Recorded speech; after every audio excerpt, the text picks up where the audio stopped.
Laura Mitchell was a devoted mother. Emily was her bright, trusting daughter.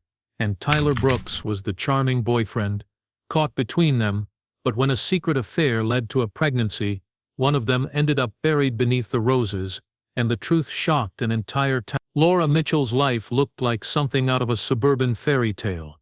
Nestled in a quiet cul-de-sac lined with perfectly trimmed hedges and pastel-colored homes, her two-story house stood proud with its white shutters and wraparound porch. Neighbors waved as she passed, complimented her garden, admired her clean driveway. From the outside, the Mitchell family was the picture of stability. Laura, the graceful homemaker, Daniel, the hard-working husband, and Emily, their beautiful, bright daughter. People called them lucky, but appearances can be deceiving. Inside the home, silence had settled into the walls like a permanent guest. Daniel had grown distant over the years. Long hours at work became his escape. When he did come home, he barely looked at Laura, let alone touched her. Their conversations had turned robotic. Questions about groceries, the thermostat, bills, nothing personal, nothing intimate. Laura had stopped trying. She no longer fought the silence, she just lived within it. Emily, their daughter, had been the glue that held the family together for years. She was everything Laura had ever wanted to be: confident, driven, radiant. At 19, Emily had just finished her first year of college, coming home for the summer with news that she was dating someone. His name was Tyler Brooks. Laura pretended to be surprised when she first met him, but she had already seen his picture on Emily's phone. What she hadn't expected was just how charming he was in person. Tyler had the easy confidence of someone used to being liked. He smiled with his whole face, complimented the smallest details, and always offered to help, whether it was setting the table or carrying groceries from the car. At first, Laura dismissed the flutter in her stomach when he complimented her cooking or held her gaze a moment too long. She blamed it on the lack of attention from Daniel, on her own loneliness, but soon, it became harder to ignore. When Emily was out, Tyler would stay a little longer than he should. He'd linger in the kitchen, joke about how young Laura looked, how cool she was compared to other moms. It was harmless until it wasn't. Laura found herself waiting for the sound of his car pulling into the driveway. She started wearing lipstick again, baking more elaborate meals. She watched him when he wasn't looking, studied the way his jaw tightened when he laughed, how his eyes crinkled when he smiled at her daughter. Jealousy bloomed quietly.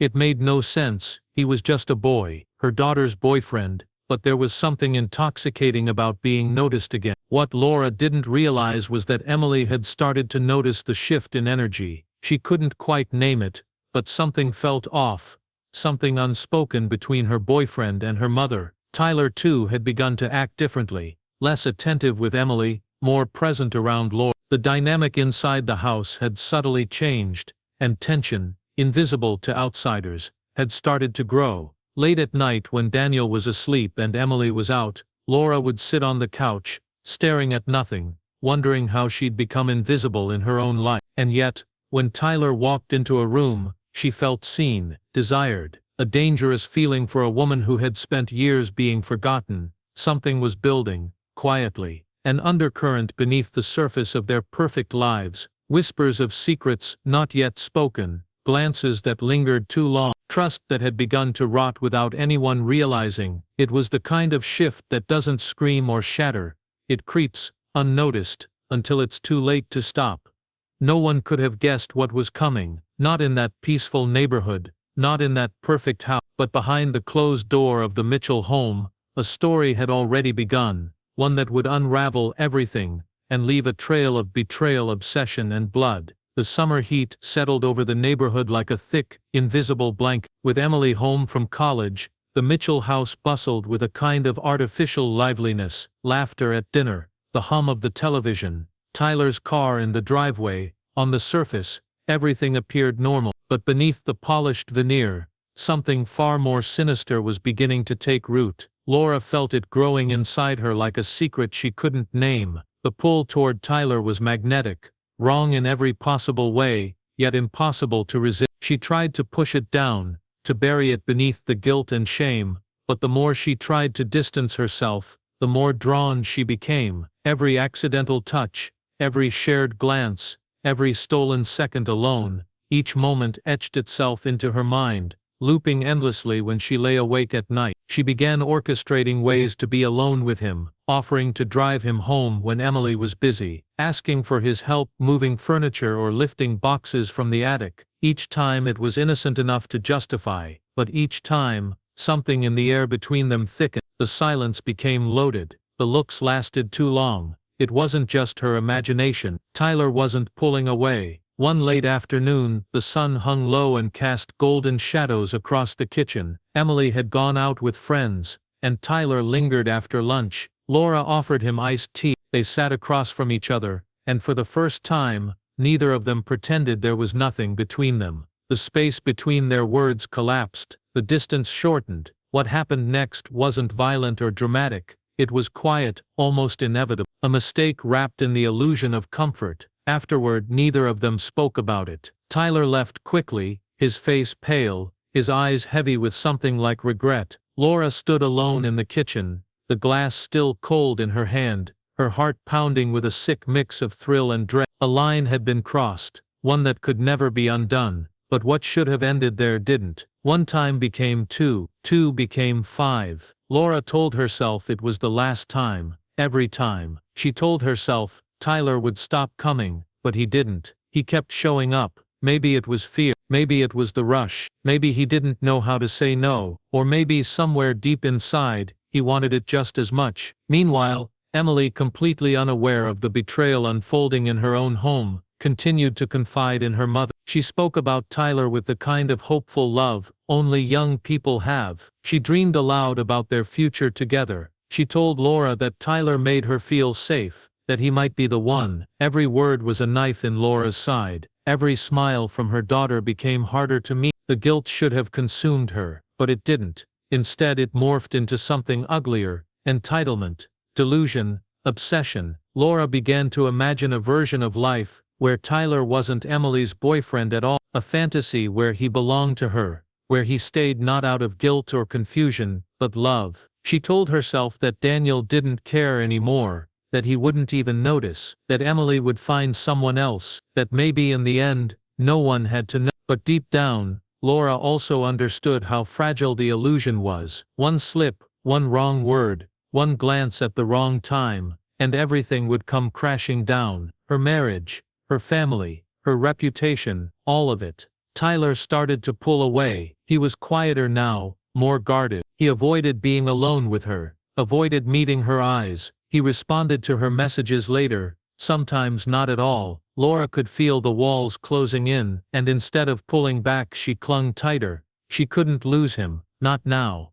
not after everything. She had risked too much, given up too much. If Emily found out, it would destroy them all, and for Laura, that wasn't an option, not anymore. The days turned heavy with tension. The bright warmth of summer had dulled into a suffocating haze, and inside the Mitchell home, the air felt denser with each passing moment. Laura moved through the house in a daze, her mind constantly circling the same thought. Something was changing inside her, and soon she wouldn't be able to hide it. She had known before the test, the fatigue, the nausea in the mornings, the way certain smells made her stomach turn, but seeing the results spelled out in bold blue letters made it real, positive. There was no escaping it now. A new life had taken root inside her, one born not of love, but secrecy and betrayal. Laura sat on the edge of the bathtub, the test still trembling in her hand. She stared into the mirror, barely recognizing the woman looking back. Everything about her life had hinged on control: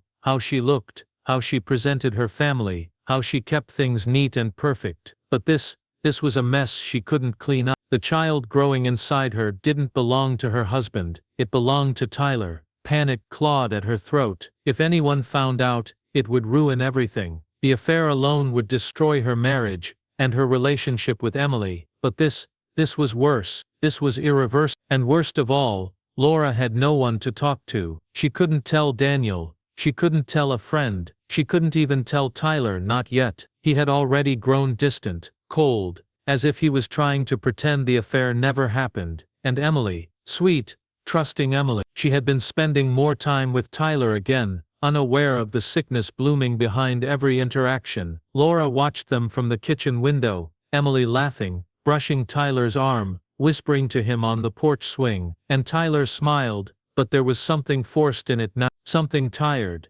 Laura knew that look. He was unraveling too. Emily, however, was beginning to see through the cracks. She had always trusted her instincts, and lately they were screaming at her. Tyler wasn't the same. He flinched when she touched him. He avoided conversations that used to flow easily, and her mother, her always composed, always gracious mother, had grown agitated and moody, snapping over small things, staring off for long stretches like her thoughts were too loud to ignore. One night, Emily needed to print a school document from Tyler's email. While he was in the shower, she logged in without thinking. He had once shared his password in passing, and she had remembered, but as she navigated his inbox, something caught her eye. A string of messages buried in the archive folder, marked with no subject lines. Curious, she clicked one open. Her blood ran cold. The message was short, no longer than a few sentences. Words like "last night," and "you can't keep calling me," and "we said it was over." Emily froze. Her heart pounded in her ears as she opened the next message, then the next. It didn't take long to piece it together. The timeline,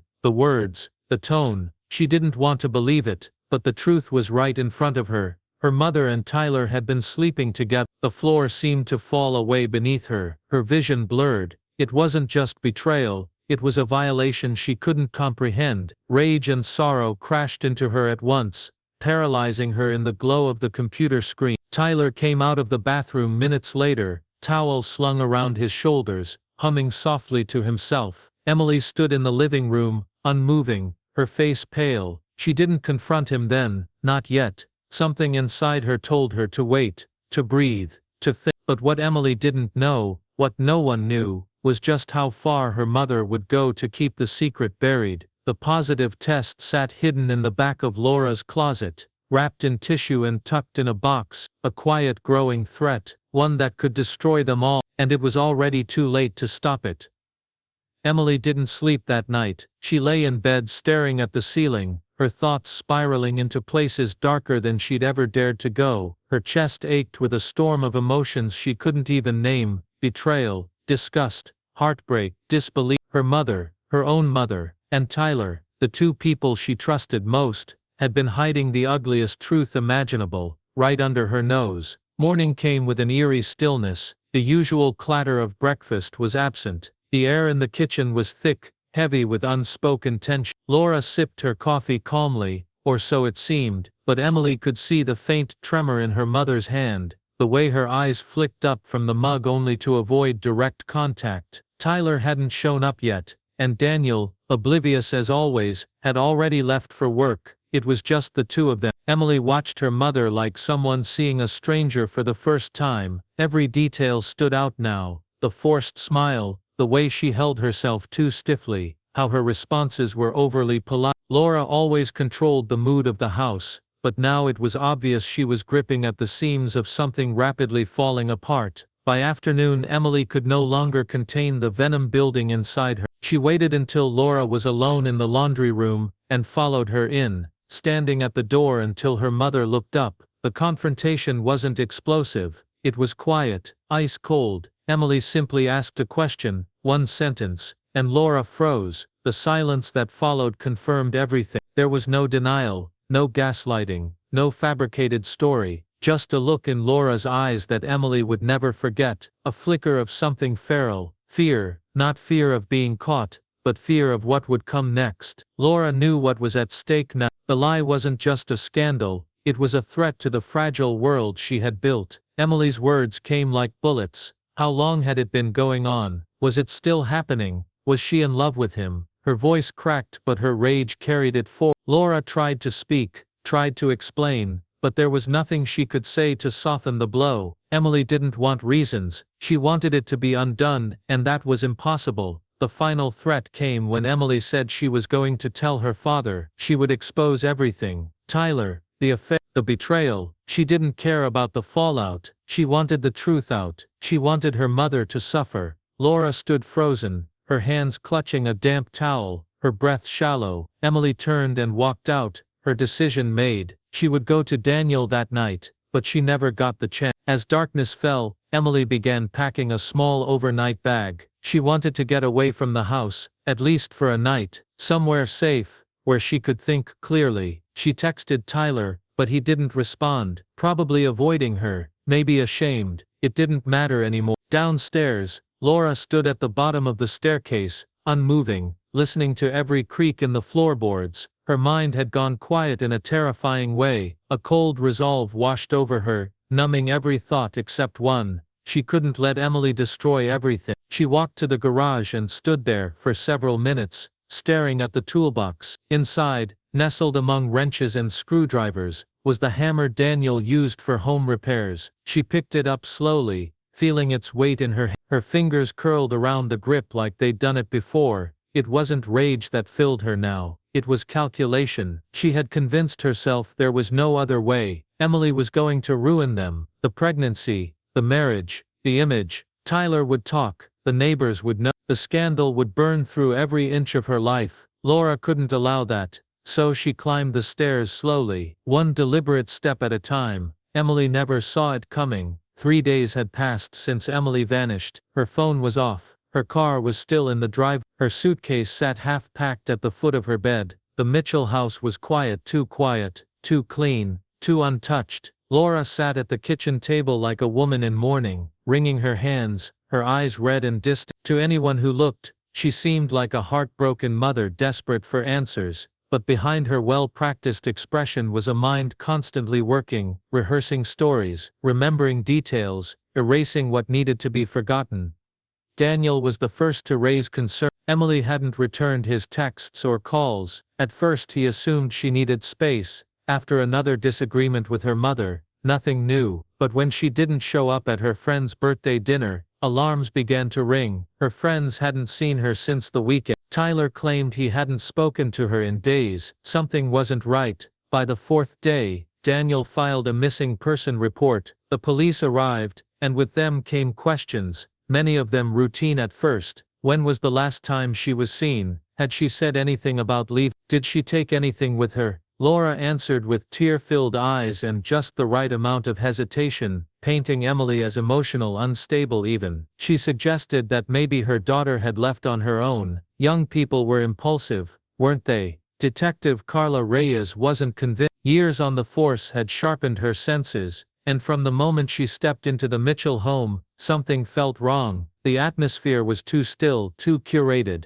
Reyes took in every detail, the pristine floors, the spotless countertops, the faint scent of bleach that didn't belong. Her gut whispered that this was no ordinary missing person case. She began asking questions Laura hadn't prepared for. Why had no one in the house reported Emily missing until days later? Why was her phone turned off instead of dead? Why were her keys still hanging by the door? Reyes interviewed Tyler separately. The young man looked rattled, jumpy, pale, barely able to hold eye contact. At first he stuck to his script. He hadn't seen Emily in a few days. She'd seemed upset. Maybe she was mad at him. Maybe she just needed time alone. But when Reyes pressed further, the cracks began to show. He couldn't explain certain inconsistencies. His story contradicted details Laura had given. When she mentioned an old neighbor's porch camera had caught him arriving at the house 2 nights ago, well after he claimed he'd stopped visiting, he fell silent. The detective began circling in.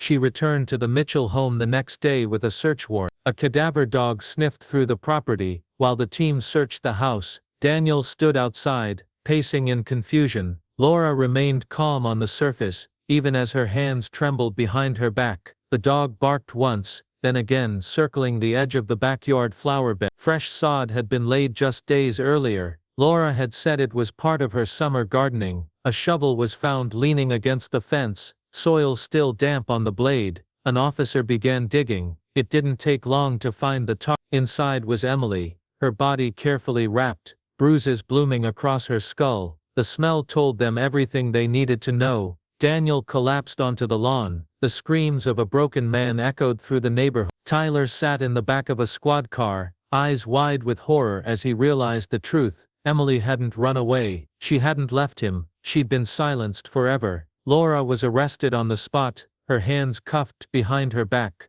her face expressionless, not a single tear. Detective Reyes watched her with quiet fury, knowing this case was only beginning to unravel. Whatever had happened in that house was far worse than anyone had imagined, and the darkest truth was still buried, deeper than the garden. The forensics team moved swiftly, but the weight of what they'd uncovered hung heavy in the backyard. Emily Mitchell's body, bruised and lifeless, had been hidden beneath freshly turned soil, deliberately buried under a flower bed Laura had planted just 2 days prior. The sight stunned even the most seasoned officers. It wasn't just the brutality of the act, it was the cold, calculated effort to mask it with beauty. News of the discovery spread quickly. The quiet cul-de-sac, once the picture of suburban charm, was now swarming with flashing lights. Yellow tape and hushed whispers from neighbors gathered across the street. Everyone had known the Mitchells, everyone thought they were normal. Inside the house, Daniel was inconsolable. He sat at the dining table,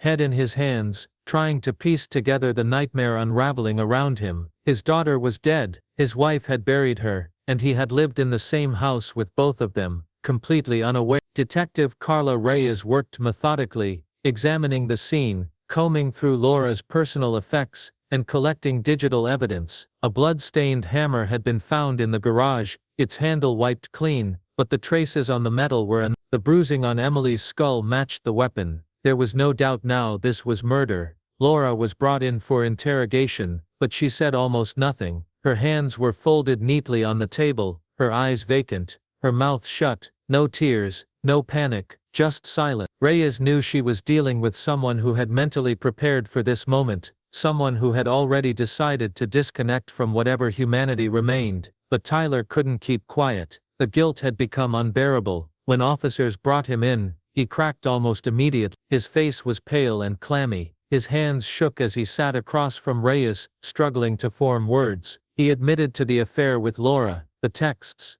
the meetings, the late-night visits, all of it. He described how it had begun innocently, how it spiraled, and how he had tried to end it weeks ago. But Laura wouldn't let him go. Then came the part that made Reyes lean forward. Tyler confessed that Laura had told him she was pregnant. He hadn't believed her at first, but the panic in her voice was real. She had said Emily could never find out, that the family would be destroyed. When Emily did confront her, everything spiraled. Tyler didn't know what happened next. He swore he hadn't seen her since the night Emily disappeared, but the implication was clear. Laura had killed her own daughter to protect a secret, one born of obsession and betrayal. With Tyler's confession and the physical evidence mounting, the case against Laura became airtight. The DNA test on the fetus confirmed what everyone feared. Tyler was the father. There was no longer any room for speculation. When the results were presented to Laura, her composure finally cracked, not in rage or grief, but in eerie calm. She closed her eyes for a long moment,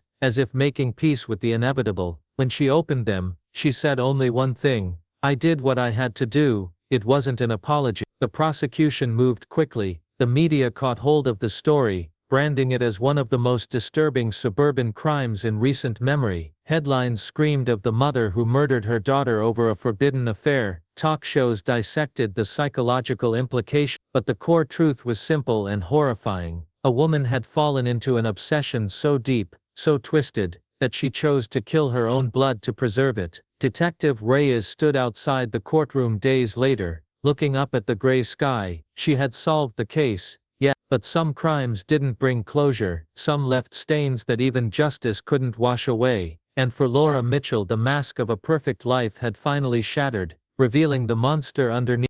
The courtroom was packed. Spectators filled every available seat.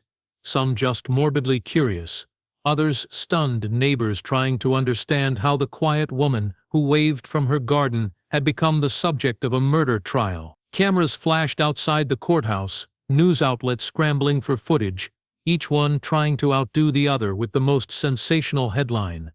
But no headline could fully capture the depth of the horror Laura Mitchell had brought upon her own family. She entered the courtroom in silence, dressed in gray, her expression blank, her hands cuffed. Gone was the perfectly styled suburban wife. What remained was a hollowed-out version of the woman everyone thought they knew. She didn't look at the crowd, didn't glance toward Daniel, who sat stiffly in the gallery, eyes sunken and motionless. He hadn't spoken to her since her arrest, not a word. He came only to witness, to try and understand. Tyler took the stand reluctantly. He was no longer the confident young man who had once charmed the Mitchell household. He looked older, thinner, burdened by the shame he carried. His voice shook as he recounted how the affair had started, how it escalated, and how Laura had become increasingly controlling and unstable. He admitted his role, his betrayal, his cowardice, but insisted he had tried to end things, that he never imagined it would come to this. Then came the most damning evidence, the forensic confirmation that the unborn child Laura carried was his. The courtroom gasped, but Laura showed no reaction. She sat still, as if it were someone else's life being dissected. When asked about the pregnancy, she finally spoke softly, but without emotion. She admitted it. She said she had panicked, that Emily finding out had pushed everything to the edge.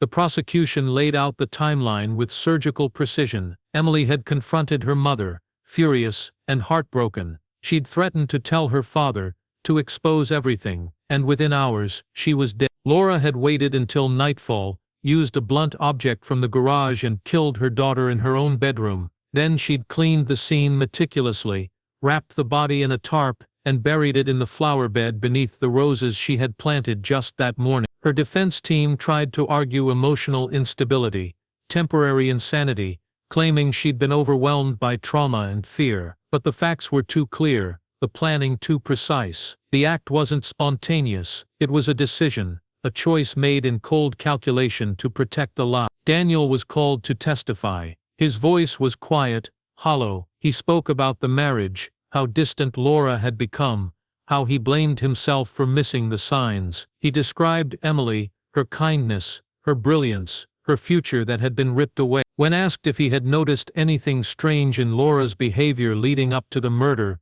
he only nodded and whispered, "I see it now." Laura never once looked at him. The jury deliberated for just under 2 hours. The verdict was unanimous, guilty of first-degree murder. The sentence, life in prison, without the possibility of parole. As the judge read the decision, Laura blinked once slowly. No breakdown, no protest. She had already accepted this end. Perhaps in her mind it was the only one left after everything else had collapsed. Outside the courthouse, reporters swarmed for statements. Tyler declined to speak. Daniel walked past the cameras without saying a word, and Detective Carla Reyes stood silently at the top of the courthouse steps, watching the scene unfold like the end of a tragic play. Justice had been served, but at what cost? A daughter was dead, a family was shattered, and a secret once buried beneath roses had bloomed into the darkest truth imaginable. There were no winners here, only silence. After the trial, the Mitchell house stood empty, its windows dark and curtains drawn tight as if trying to shield itself from the shame within. The flower bed in the backyard had been torn up by police, replaced by bare soil, a reminder of what had once been hidden beneath it. The neighborhood, once proud and friendly, had grown quiet. Children no longer played in the street, neighbors avoided eye contact, no one spoke Laura Mitchell's name aloud. Daniel moved out less than a week after the sentence. He packed what little he could bear to keep, leaving behind the furniture, the wedding photos and every memory tied to the life he once thought was real. He didn't tell anyone where he was going, he just left. Some said he'd changed his name, others heard rumors that he moved to a small coastal town, trying to start over in a place where no one would know his face or the daughter he had lost. Tyler Brooks withdrew from college and disappeared from public life. Though he wasn't charged with the murder,